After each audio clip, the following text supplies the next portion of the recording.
nos auditeurs et bienvenue dans l'émission Confidence pour Confidence.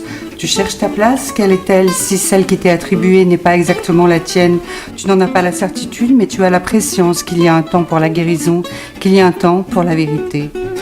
Après l'effacement, Pascal Devant-Brochy revient avec un nouveau roman, Juste la lumière, aux éditions Passiflore, une quête de vérité dans la mémoire familiale, un roman bouleversant et poignant. Bonjour Pascal. Bonjour Fabienne. C'est quoi la mémoire familiale ? Ah, cette question. Vous démarrez très fort. La mémoire familiale, c'est l'histoire familiale. C'est ce qui hante une famille, c'est ce qui existe, ce qui est dit, ce qu'on sait de la mémoire familiale. Le grand-père qui a fait la guerre de 14 ou la mère qui a fait des études de sciences politiques, par exemple. Et puis ce qu'on ne sait pas.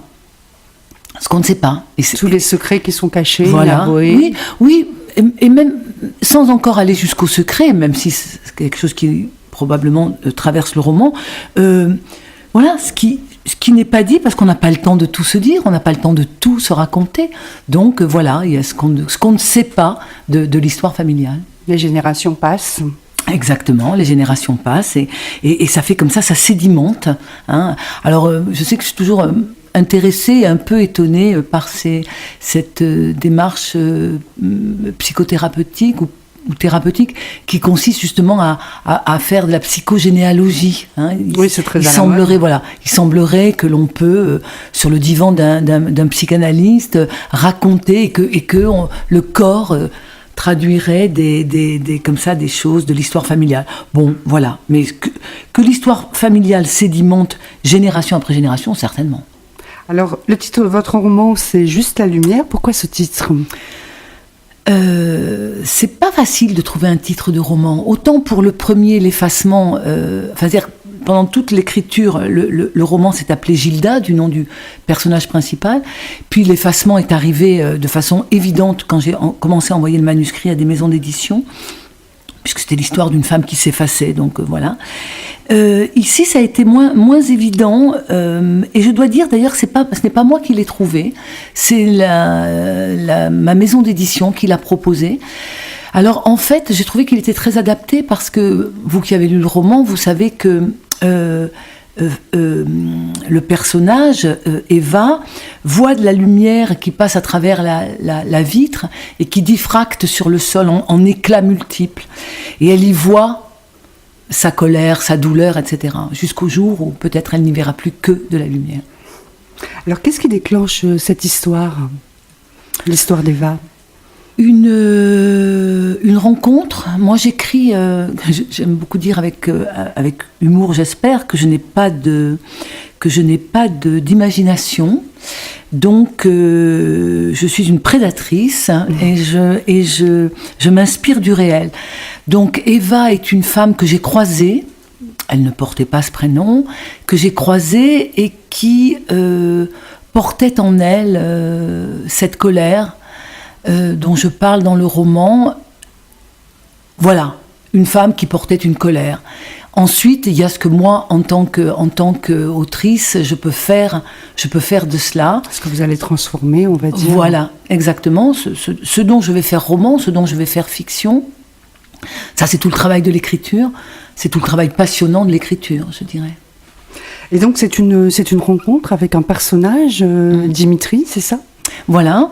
Donc effectivement, le personnage principal du livre, qui est donc Eva, qui est une jeune femme probablement très belle, c'est pas vraiment dit dans le roman, mais enfin en tout cas une femme qui a un charisme assez étonnant. Très intelligente. Très indépendante, très distante, difficile à approcher. Qui a des amants, qui les prend, qui les jette. D'ailleurs, son meilleur ami se garde bien de lui déclarer son amour et préfère rester son ami parce qu'il se dit qu'au moins, comme ça, il restera toujours près d'elle, tandis que s'il devient son amant, il sait bien qu'à un moment donné, il passera à la trappe. Oui, elle parle de proie. De proie, oui, c'est une femme comme ça, très hautaine, pas très aimable en fait. Hein. Eva n'est pas une femme très aimable, en revanche très charismatique. Elle c'est une femme, c'est une intellectuelle, c'est une femme qui écrit, voilà, qui est au début possiblement d'une carrière d'écrivaine, et qui organise des rencontres culturelles dans un lieu qui pourrait être un lieu alternatif, comme on les appelle maintenant. Et Eva, un soir, va croiser un homme, effectivement, qui s'appelle Dimitri, dont elle va découvrir ensuite qu'il est metteur en scène de théâtre, et qui, justement, est un des rares hommes qui ne se précipite pas vers elle en tentant de la séduire. Et elle va penser qu'elle a trouvé son alter ego. Oui, d'ailleurs, vous écrivez « Tu as trouvé un partenaire à la hauteur de ton ambition ». Oui, c'est ça, c'est une femme ambitieuse, Eva, c'est une femme très ambitieuse et qui a une haute opinion d'elle-même, fondée d'ailleurs, hein, c'est une femme intelligente, vous l'avez dit, c'est une femme qui a du talent. C'est oui, une qui femme... réussit, on voit à travers votre roman, brillamment, de plus en plus brillamment, voilà. Ce qui va susciter, voilà 3 petits points. Bien des choses, absolument, choses. Absolument. Et donc, effectivement, elle a le sentiment d'avoir rencontré un homme à sa hauteur, et ça va un petit peu se compliquer. Et c'est qui ce tu, d'ailleurs, quand vous dites tu as trouvé, hein, puisque vous n'écrivez pas à la première personne je, mais quelque chose d'assez original, c'est le tu. C'est qui ce tu? Alors c'est une... Pour moi, c'est pour moi, c'est évidemment la narratrice qui tutoie le personnage. Mais un jour, une de vos consoeurs, au cours d'une interview radiophonique, m'a dit... Ah, puis c'est formidable, ce personnage qui se tutoie elle-même, qui se parle à elle-même. Alors, presque cette impression-là. Oui, voilà. Alors, je vous avoue que je suis restée à la radio un peu silencieuse, ce qui, je sais, ne se fait pas. Et puis, pour lui dire, écoutez, moi, j'ai pas du tout envisagé les choses comme ça. Mais dès que je suis sortie du studio, j'ai relu le roman et j'ai constaté que ça fonctionnait tout à fait. Et depuis, il m'est souvent arrivé au cours d'entretiens de dire qu'en pensez-vous, vous? Et là, j'ai les deux écoles. Il y a des personnes qui me disent non, c'est effectivement la narratrice ou le narrateur, enfin la narratrice en l'occurrence, donc l'autrice qui tutoie le personnage, ou bien c'est le personnage qui se tutoie elle-même. Et les deux fonctionnent parfaitement. C'est ça qui est très étonnant. Alors, vous avez choisi Lucille Richardot. Pour quelle chanson, pour quelle interprétation? Alors, je crois qu'on va l'écouter dans un extrait de Purcell. Et j'ai choisi Lucille Richardot parce que d'abord, je suis une grande fanatique de musique baroque. Et que tout à l'heure, je vous l'ai dit, le personnage d'Eva prend naissance auprès d'une personne que j'ai rencontrée. Cette personne aimait beaucoup la musique baroque, comme moi, et donc voilà, je trouve que c'est un clin d'œil. Et Lucille Richardot est une mezzo que je viens de découvrir et que j'invite tous vos auditeurs à écouter sans modération. Merci Pascal, on écoute.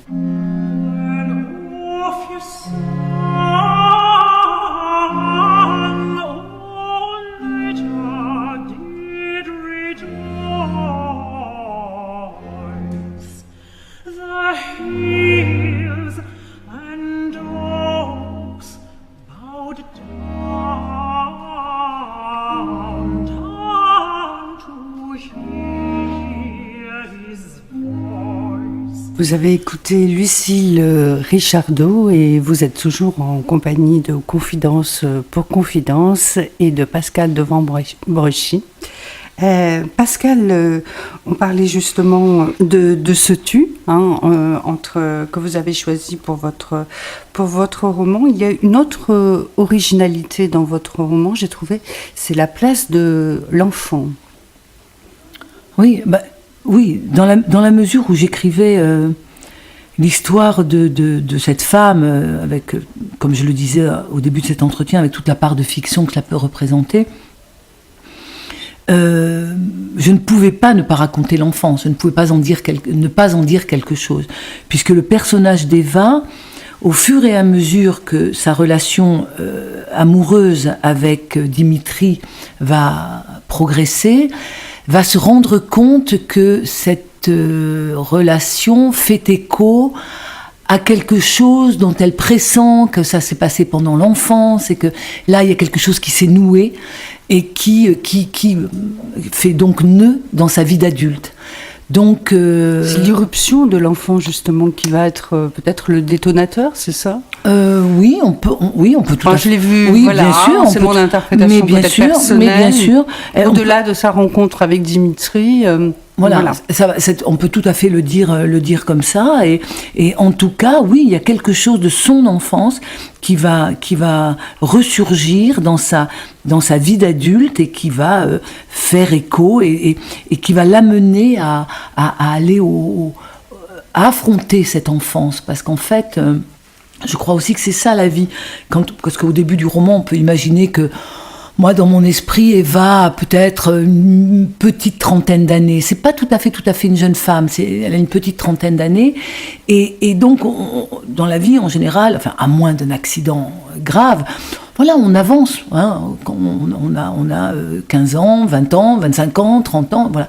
Et puis, parfois, à cet âge-là, il peut arriver que justement au détour d'une histoire d'amour importante, une vie professionnelle, enfin, bref, de certains éléments de la vie, je dis bien éléments, pas événements, mais éléments de la vie, il y a quelque chose qui tout d'un coup fait irruption.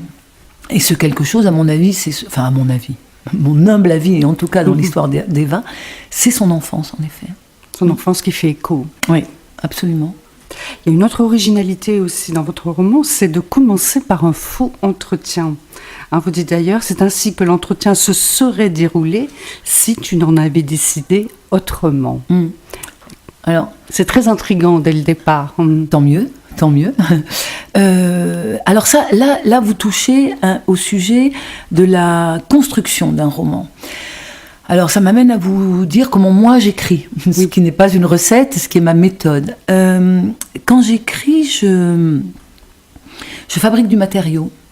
Quand je décide d'écrire l'histoire d'Eva, je ne sais pas très très bien ce que je veux faire et je ne sais pas très très bien où je veux aller.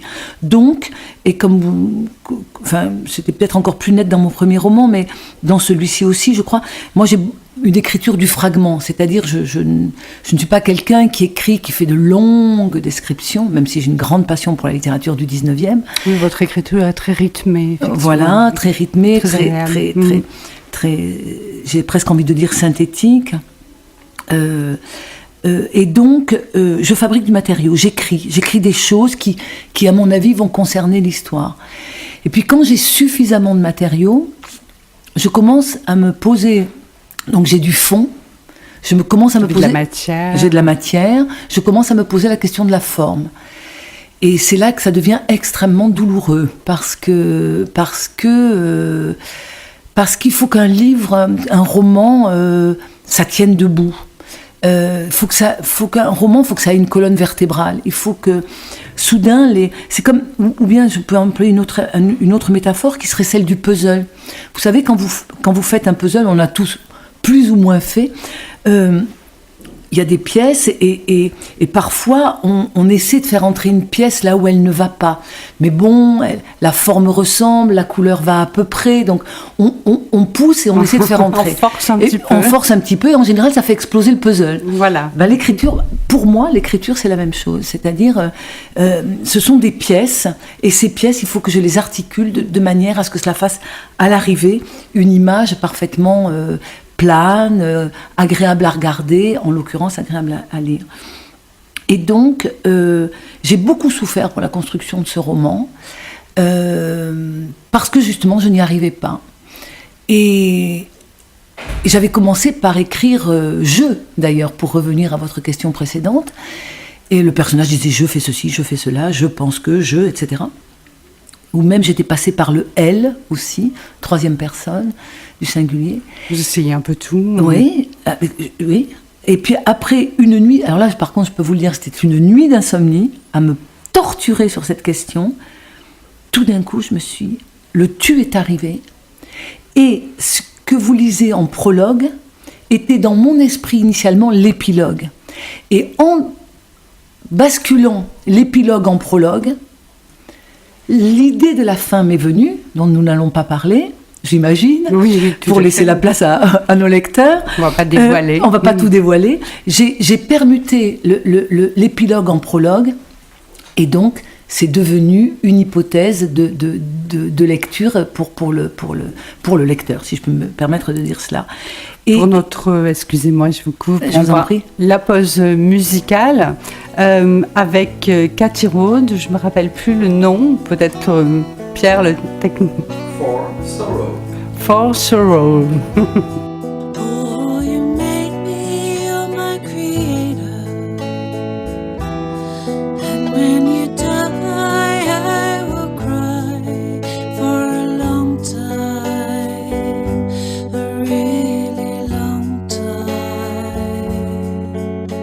Vous êtes toujours en compagnie de Pascal Devant-Brechy pour son dernier roman, Juste la lumière. Alors justement, on parlait, Pascal, de la construction de votre roman et quelques mots sur le style. Dites-moi quelque chose, vous. J'ai trouvé que c'était rythmé, musical et assez, très limpide même, hein, et que le ton était, malgré la violence parfois des relations, etc., le ton reste très, très doux. Et donc je dirais pour nos auditeurs que c'est très, très agréable à lire.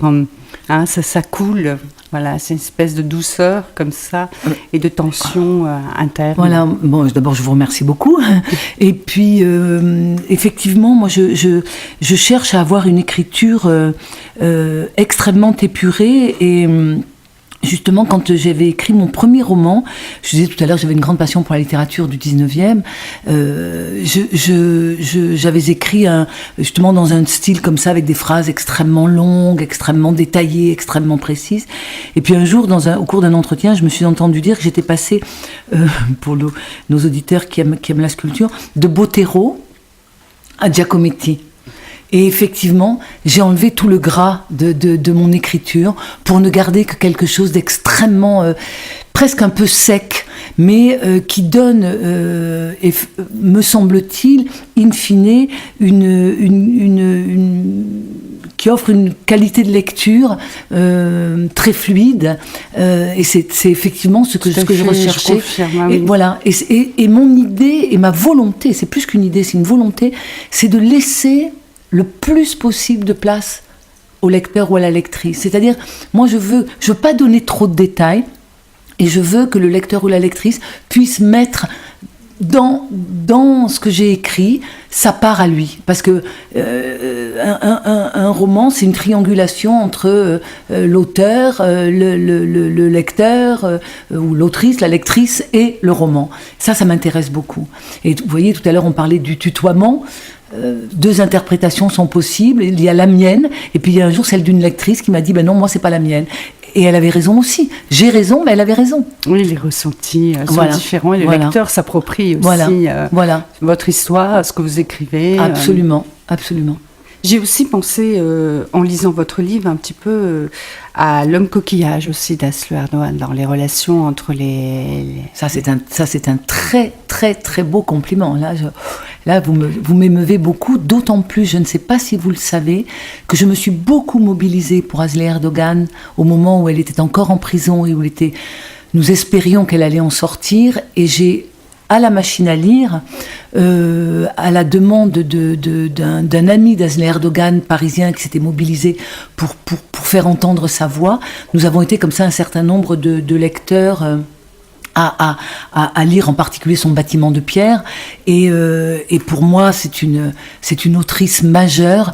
Elle devait venir d'ailleurs récemment à Bordeaux. C'est une écrivaine turque. Une écrivaine turque, bien sûr, dont le nom Erdogan n'est pas du tout en lien avec la famille du dictateur turc, n'ayons pas peur des mots. Pas du tout. Pas du tout, elles n'ont rien à voir. Et Asle Erdogan a été libérée de prison, mais depuis qu'elle a été libérée, elle est dans un état de très très grande souffrance.